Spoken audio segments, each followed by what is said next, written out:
Salut chez vous, très chers auditeurs, j'espère que vous allez très bien. Alors, aujourd'hui dans cette série, je vais partager avec vous ma thérapie. Ma thérapie comprend 8 points essentiels qui représentent les grandes lignes sur lesquelles je marche pour être positive et pour éviter de tomber à nouveau dans la dépression.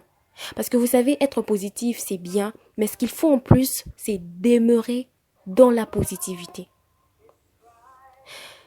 Le premier point de ma thérapie, c'est reconnaître que je ne suis pas parfaite, que je suis remplie de défauts, mais je crois que je peux changer.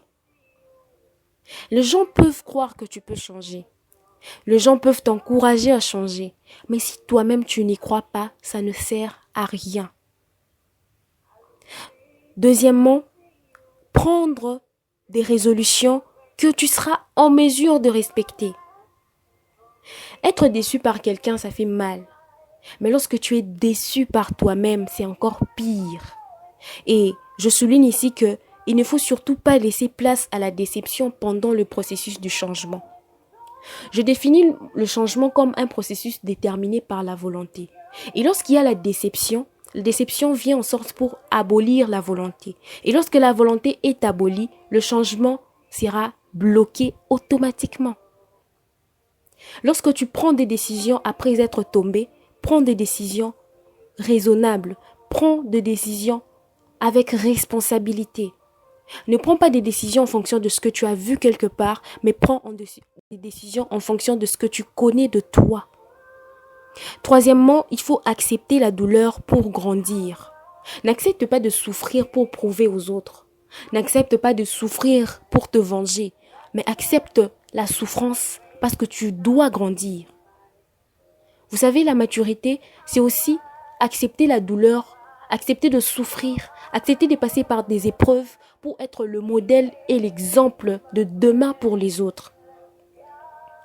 Quatrièmement, pour terminer aujourd'hui, c'est comprendre que chaque être humain est différent.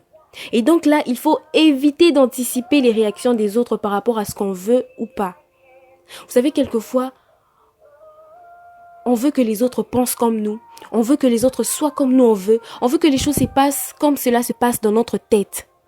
On est tous différents. Les choses se passent, moi je prends les choses, la réaction des autres comme une sorte d'allergie. C'est-à-dire quand quelqu'un me dit non, c'est-à-dire qu'il est allergique à ce que je lui propose. Ça ne passe pas chez lui. Chez moi ça va, mais chez lui ça lui fait des boutons.